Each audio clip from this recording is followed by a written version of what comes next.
Hello everyone and welcome, I'm Beastly Eel, and in today's video we're going to be talking about all the cameos in Deadpool Wolverine. So there's going to be major spoilers ahead, so make sure if you have not seen the movie yet and you don't want spoilers, stop this video immediately. I'm warning you in advance. We're going to be talking about all the cameos and we'll talk a little bit about some of the stuff that has happened at the end of the video. If I've heard that there are some people who have not liked this movie, and for those people, I'm sorry for whoever has hurt you, but I hope you get the help that you need. Because I thought this movie was incredible. Everything that I could have wanted. So let's get right into all the cameos. The first one, obviously, is none other than Chris Evans, who is playing a character that we weren't expecting. We were expecting him to be Captain America variant.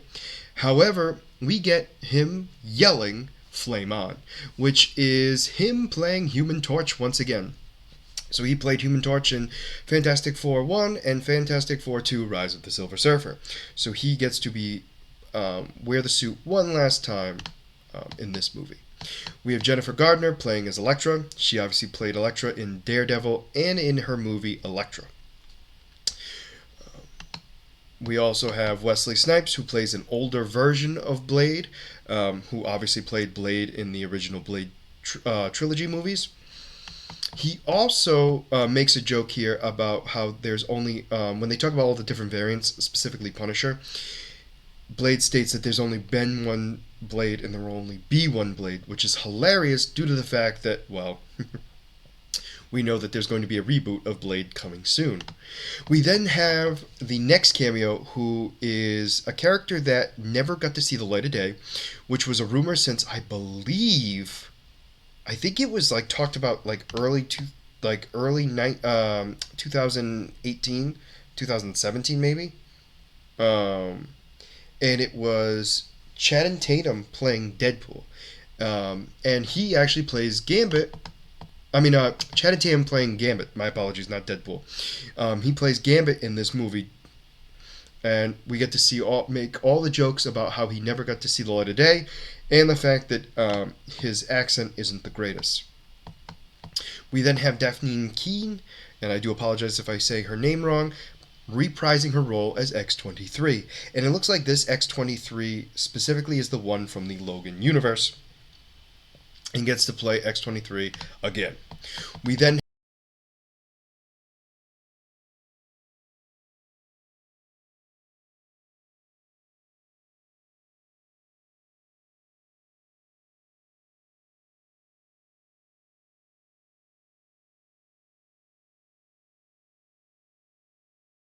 have Blake Lively voicing the character Lady Poole, who is a female variant of Deadpool. We then have Matthew McConaughey in this movie, which I thought was hilarious. He gets to play, which has been called many different names, Cowboy Deadpool, Sheriff Deadpool, and Deadpool Kid, which is basically a Western-themed Deadpool, which is kind of funny. We then have Nathan Fillion, who gets to play, voice the Headpool, which is a variant from Earth 2149, who was reduced to only a bony head after surviving a zombie plague. We then have Ryan Reynolds playing a variant of Deadpool called Nicepool, who is the hot version of Deadpool, and he doesn't have any powers. And he is the owner of another variant known as Dogpool, also known as Mary Poppins, which is hilarious. We have Happy Hogan here. Happy Hogan is obviously to represent the Avengers and the MCU. However, there's another reason why he is in this movie as well. He, the actor, he played in the Fox universe as well. He actually played Foggy Nelson in Daredevil, which I find very interesting because he gets to say goodbye to the Fox universe, which we'll talk about a little bit later, in this movie he doesn't reprise his role here. However, he, as the actor, at least gets to be here as well.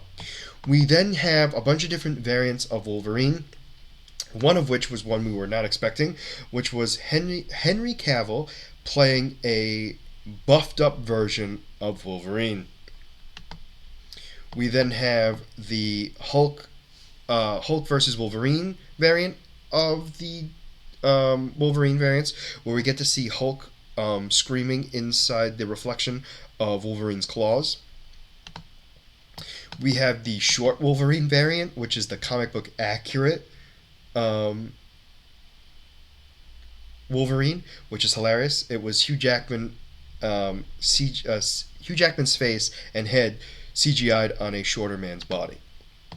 We then had Patch, which is apparently a Wolverine variant who um, is a homage to a alter ego from his undercover mission in Madripoor, which apparently he hid his identity with none other than an eye patch, which anybody who's seen Wolverine, an eye patch alone is not enough to hide him. We then saw a version of Wolverine where we got to see his fever dream storyline, where he's literally like Wolverine is chained up to a massive X in the middle of a bunch of skulls. We then also have the Age of Apocalypse Wolverine, which is a Wolverine that has his hand cut off and is more feral in this version as well. He was apparently experimented on by Dark Beast, which this Wolverine gets nearly impenetrable skin, but one of his hands is lasered off in a fight with Cyclops, which we just talked about, and he basically rips him apart in an alleyway. We then have Hunter B-15, who apparently is none other than the same actress who played her in Loki Season 1 and Season 2, and she seems to be a higher-ranking official in the TVA this time. Now let's talk about some of the villains here. We have Sabretooth, which was from X-Men, the original movie. We also had Toad from the original X-Men movie as well. We had Pyro, who was also the same actor that played him as well from X-Men.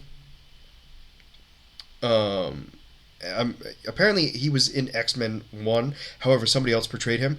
However, the actor who reprised his role in Deadpool and Wolverine played him in X2 and X-Men The Last Stand. We have Callisto, who is from the super fast speedsters from the Brotherhood of Mutants in X-Men The Last Stand. We also had Alioth, who is obviously from Loki Season 1. We have Azrael, I believe is how you pronounce it. He is the devilish red demon-looking creature who could teleport, very similar to X-Men Nightcrawler, and he was from X-Men First Class. We have Juggernaut, who is from X-Men The Last Stand, who has the same costume as the one before. We have Lady Deathstrike from X2. We have Cyclops, who played a minor role in X-Men The Last Stand, but played a major role in X-Men Apocalypse. We have the Russian, who was a minor villain in the 2004's The Punisher. We had Ryan Reynolds and Blake Lively's kids. Apparently, one of his kids plays Kidpool, which is the teenage version of Deadpool. We had some other stuff in there as well. We had Captain America's shield. We had Tony Stark's arc reactor. We had Pepper Potts' Forbes cover. We had the Fantastic Car. We had the Milano, which is the ship from Guardians of the Galaxy. We had a severed Sentinel's foot. We saw Doctor Strange's cloak, Ant-Man's corpse, Asgard's castle, Black Order's Q-ship, helicarrier, and we had the 20th century Fox logo, and a few other things as well, mostly non-relevant, like we had the Tony Stark's hot rod and things of that nature, which is hilarious because I thought the hot rod that we saw was actually Red Skull's vehicle, but apparently it was Tony Stark's hot rod when they were in the Mad Max area. So one of the big things here was this show introduced Deadpool into the Marvel Cinematic Universe. But the major thing here too was this was a goodbye to the Fox universe. So we said goodbye to Daredevil, the Daredevil we knew, right? The original Daredevil. So we say goodbye to Daredevil, Elektra, Blade, Wesley Snipes' Blade specifically, Punishers from the Fox universe, Fantastic Four, both versions of it from Fox. We also say goodbye to um, X-Men as a whole from the Fox universe, and we're going to be starting a brand new in the MCU. So there were many different cameos in this. We didn't get every cameo we thought we were going to get. However, we got a lot that we weren't even thinking was possible, and it was an incredible movie. Let me know what you guys thought about this movie in the comments down below. Did you like it? Did you not? And why? And also, if you want to as well, tell me what cameo you thought was the best, the worst, and which one you wanted the most that you didn't get. Let me know in the comments down below. I think the only thing that I wish we kind of had was more X-Men, but I do understand based on the movie. These are the